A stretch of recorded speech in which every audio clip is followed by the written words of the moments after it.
Ay, güey.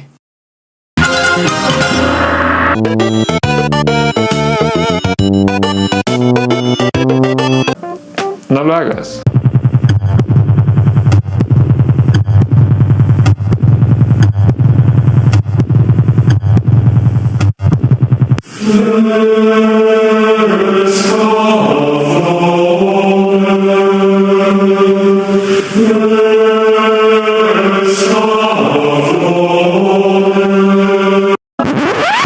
Veo que usted es un idiota. El escritor venezolano José Antonio Martín recordaba el cuento que le había contado cierto día a su hija Adriana, cansada de que siempre le estuviese pidiendo un cuento. Había una vez un colorín colorado. ¡Fin! ¡No me ayudó en nada! Se trata del cuento más breve y el más largo y caudaloso que se puede imaginar, pues esas 3 primeras palabras y las 3 últimas encierran todos los cuentos del mundo. Pero lo que realmente distingue gran parte de los cuentos maravillosos de otras narraciones es su organización, o sea, su composición interna, pues la sucesión de episodios y motivos presentes, una estructura y otras características bastante estables a lo largo de los siglos y muy semejantes en todas las culturas en las que se pueden recoger, lo que no ha impedido su aclimatación a cada una de ellas en aspectos, por lo general, no estructurales y aún con intenso sabor local. Nice. Sobre un corpus de 100 cuentos populares maravillosos del rico folclore ruso, recogidos por Afanasiev, el ya citado estudioso ruso Vladimir Prop, en su conocido trabajo Morfología del cuento, concebido en 1928, uno de los libros de mayor influjo en los estudios sobre el cuento popular. Fue el primero que descubrió, en la aparente diversidad de estos cuentos tradicionales, una estructura formal muy definida, demostrando que la elaboración de este tipo de narraciones era mucho menos espontánea o casual de lo que en principio se podría pensar. Los estudios de Prop han traspasado los límites del folclore de la madre Rusia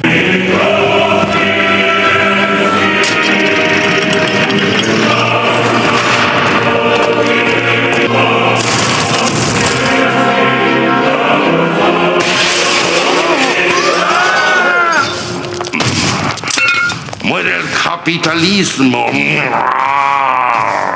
y han servido de fecundo modelo de análisis para otros muchos cuentos maravillosos de todo el mundo. En síntesis, y según el citado autor, lo más importante del cuento maravilloso son las funciones o acciones diversas de cada tipo de personajes, definidas desde el punto de vista de su significación en el desarrollo de la trama y que, por tanto, son las partes constitutivas y fundamentales de la historia, que culminan con el desenlace final. Pues bien, el estudioso ruso redujo 31 a las funciones de los cuentos maravillosos estudiados por él, aunque, naturalmente, no en todos los cuentos aparecen todas las funciones. Lo verdaderamente sorprendente es que el orden de sucesión en que aparecen sí es siempre el mismo. Si las funciones son limitadas, los personajes, aunque es verdad que son 7 fundamentales, y los ambientes son muy numerosos, esto explica, sigue diciendo Prop, el doble aspecto del cuento maravilloso. Por una parte, su extraordinaria diversidad y su abigarrado pintoresquismo, pero por otra, su uniformidad no menos extraordinaria que llega incluso a la monotonía. Esta estructura de los cuentos maravillosos, tan detenida y exhaustivamente analizada por Prop, se puede reducir de una manera elemental y para un número importante de tales cuentos a la siguiente sucesión de acontecimientos. El héroe padece una carencia o, alternativamente, sufre una agresión, se aleja del hogar familiar. En el camino encontrará a un donante que le hará entrega de un objeto maravilloso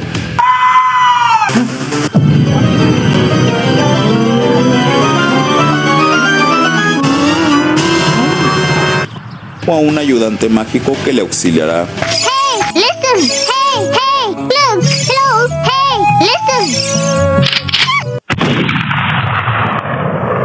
O a un informante que le instruirá en el comportamiento correcto que deberá observar para poder triunfar y, gracias a alguna de estas ayudas, logrará superar las pruebas prematrimoniales y casarse con la princesa. con lo que la carencia inicial quedará solucionada, o también, alternativamente, vencer a un dragón, gigante o similar y reparar la fechoría. En fin, dejando aparte las sugestivas teorías de Vladimir Prop, y ya para terminar, podemos completar lo anteriormente dicho, analizando someramente la lengua empleada en los cuentos tradicionales. Lo que más destaca es su sencillez, una lengua directa, fluida y sin ningún tipo de artificios, aunque con frecuencia muy expresiva. Además, el uso de palabras y giros arcaizantes, el gusto por las onomatopeyas y gitanjáforas. El chisme de que apenas él le amalaba el noema, a ella se le agolpaba el clémiso, y caían en hidromurias, en salvajes zambonios, en sus talos como exasperantes. Cada vez que él procuraba relamar las 5 pelusas, se enredaba en un grimado quejumbroso y tenía que embulsionarse de cara al nóvalo, sintiendo cómo poco a poco las ardillas se espejunaban, se iban como apeltononando, como reduplimiendo, hasta quedar tendido como el trimalciato de ergomanina, al que le dejas caer unas fílulas de cariaconcia, pero sin embargo era apenas el principio, porque en un momento dado ella se tordulaba los surgalios, consintiendo en que él aproximara suavemente sus orfelunios, y apenas se encrestoriaban algo como un ulucordio, los extrayuxtaba y los paramovía, y de pronto era el clinón, la esterfurosa convulcante de las mátricas, la jadeollante bocaplumia del orgumio, los esproemios del merpasmo en una sobrehumítica, hago pausa, evoé, evoé. ¿De qué trató esto? Un aplauso para por favor. Como en el lenguaje infantil, los refranes y proverbios. ¿Qué no haces caso a los refranes populares mexicanos? ¿Como cuál? Como ese que dice, si el río suena, es que tu chingada madre viene nadando. Arrieros somos y en el camino vas y chingas a tu madre. Y árbol que crece torcido, ¿qué cosa? De tomo chinga tu madre. Oh. No por mucho madrugar, chinga tu madre, ya. Las comparaciones y el estilo directo son características estilísticas propias de las narraciones populares de transmisión oral, que los recopiladores de cuentos han conservado e incluso intensificado en sus retoques literarios, sin olvidar los diversos tipos de recurrencia fácilmente observables, como por ejemplo, la repetición de fórmulas para indicar situaciones semejantes o paralelas, una misma cancioncilla a lo largo del relato, ciertos números mágicos, 3, 7, 12, etc. Aunque los llamamos cuentos maravillosos, hunden sus raíces en la misma mitología clásica y en otras narraciones orientales de la antigüedad más lejana, o en colecciones tan importantes como Las Mil y Una Noches, por cierto no conocida en Europa hasta el siglo XVIII.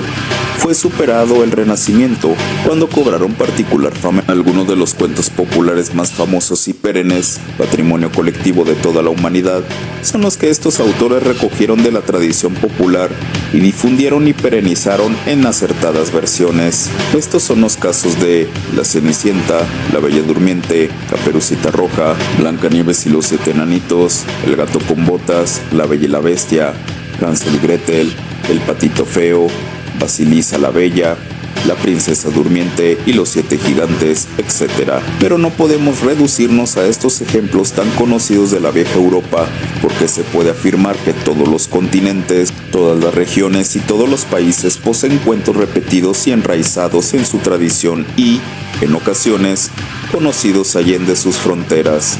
Ténganse presente, por poner un ejemplo, el caso de Japón, con estos 3 títulos tan significativos: Momotaro, Urashima y El espejo de Matsuyama. También las clásicas colecciones de relatos han proporcionado cuentos que, difundidos aisladamente, se han extendido por todas partes y se han convertido en parte de ese patrimonio universal y colectivo al que nos hemos referido. Recordemos la historia del cíclope Polifemo de la Odisea, o la de Nala y Damayanti de la epopeya nacional de la India Mahabharata, compuesta en el siglo IV después de Cristo, pero que recoge una tradición antiquísima, sin olvidar algunos de los cuentos de Las Mil y Una Noches como Alibaba y los 40 ladrones o Aladino y la lámpara maravillosa, considerado uno de los cuentos maravillosos más célebres del mundo, o, en fin, algunos de los relatos incluidos en El Conde Lucanor, concebido en 1335, de nuestro don Juan Manuel, el de Camerón, del italiano Boccaccio, o los cuentos de Canterbury, del inglés Chaucer. Los viejos cuentos son hitos dispersos del imaginario universal, de la memoria colectiva, florecen en todas las lenguas, se revisten de distintas formas, se relacionan, engarzan misteriosamente e impregnan, sin que nos demos cuenta, el aire que respiramos, los sonidos que oímos, las imágenes que vemos y las vidas que vivimos. Mantener viva la memoria de esos viejos cuentos, conocerlos, leyéndolos o escuchándolos, son modos de integrarnos en la comunidad humana, de zambullirnos en las aguas profundas del mar del mundo y sobre todo, un medio de vencer el tiempo, porque como dijo Ramón del Valle Inclán, solo la memoria alcanza a encender un cirio en las tinieblas del tiempo, especialmente cuando esa memoria es la de las fantasías más hermosas y maravillosas que la mente humana ha creado. Como colofón, terminemos con el siguiente texto del escritor francés Jean-Claude Carrière. Una anécdota persa muy antigua muestra al narrador como un hombre aislado, de pie en una roca cara al océano, cuenta sin descanso una historia tras otra, deteniéndose apenas un momento para beber, de vez en cuando, un vaso de agua. El océano fascinado lo escucha en calma, y el autor anónimo añade: si un día el narrador callase, o si alguien lo hiciese callar, nadie puede decir lo que haría el océano. Desde hace mucho tiempo, y debido a nuestra larga experiencia, tenemos la certeza de que el objetivo fundamental del profesor de lengua y literatura es lograr que los alumnos se aficionen a la lectura. Si esto se consigue, todo lo demás se dará por añadidura. La buena lectura es el medio definitivo y único para que los niños, adolescentes, jóvenes, además de llegar a dominar la lengua vernácula, puedan romper los límites de espacio y de tiempo y se abran a los mundos infinitos de la fantasía, y para que aprendan cómo es la vida, la conozcan, la confronten con sus reducidos ámbitos vitales y piensen sobre ella, porque la lectura nos enseña a mirar dentro de nosotros mismos, pero también a ir más allá de nuestra corta mirada y de nuestra experiencia personal o, dicho con una acertada metáfora, la lectura es una ventana, pero también un espejo. En palabras de Borges, el ejercicio de un profesor es hacer que sus alumnos se enamoren de una obra, de una página o de una línea, porque, como estamos diciendo, la lectura es la llave que abre y transporta a otros mundos, fantásticos o reales, que enseñan sobre la vida y estimulan el pensamiento, además de incrementar la competencia lingüística. Pues bien, los viejos profesores de lengua y literatura, que siempre hemos encontrado en los grandes relatos breves un medio idóneo para acercar a los alumnos magníficos ejemplos de la más alta literatura, sabemos por experiencia que los buenos cuentos literarios pueden convertirse, por su brevedad y concentración y por su capacidad de sugerir, en el mejor camino de iniciación al placer de la lectura y al conocimiento de la literatura y el buen uso de la lengua. Si desde distintos planteamientos, temas, estructuras, personajes, épocas, ambientes, estilos y técnicas narrativas, etc., se hace una buena selección, los cuentos pueden ser un material vivo del trabajo en clase. Con este propósito, y durante varios años, hemos estado preparando una antología comentada que recogiera 100 cuentos breves, brevedad comprendida en una horquilla entre media página y 7 u 8 aproximadamente, de autores europeos y americanos del siglo XIX y XX, con especial preferencia por los que escriben en español, dirigida a cualquier lector interesado. Buscábamos relatos de alta calidad literaria que atraparan el interés de los posibles jóvenes lectores y les pudieran provocar un efecto de deslumbramiento, Sí, cierto. de satisfacción y empatía, que les hiciera vivir con intensidad situaciones risueñas, curiosas, impresionantes o trágicas. ¿Por qué? ¿Por qué? ¿Por qué? ¡No! ¡Llévame a mí! ¡Yo soy un viejo! Y todo ello en una lectura temporalmente muy breve, con referencia a internet y a los, muchas veces, exagerados derechos de autor y frecuentemente inasequibles permisos de publicación. Viene de perlas aquello de que no pueden ponerse puertas al campo. 45 de los cuentos escogidos en nuestro proyecto inicial e imposibilitados de publicar en aquel momento por los motivos indicados, se encuentran colgados en internet, esa gigantesca red de redes en las que todo lo peor y todo lo mejor en todos los órdenes está a disposición de todo hijo de vecino, un territorio de libertad en donde se alojan multitud de posibilidades para cualquier lector amante de los buenos cuentos y, desde luego, para los profesores y alumnos que puedan bajar con suma facilidad los textos que más les interesen para su lectura y trabajo en clase. Y en cuanto a nosotros, viejos profesores, lo único que tenemos es una larga y rica experiencia que ponemos gratis et amore a disposición de todo el mundo. En fin, queridos lectores, después de la lectura de varios cientos de cuentos y de una rigurosa y discutida labor de selección, las recomendaciones de los cuentos las tendremos en el siguiente video. En sus talos como exasperantes. Cada vez que él procuraba... Eso es todo, amigos. Interesante.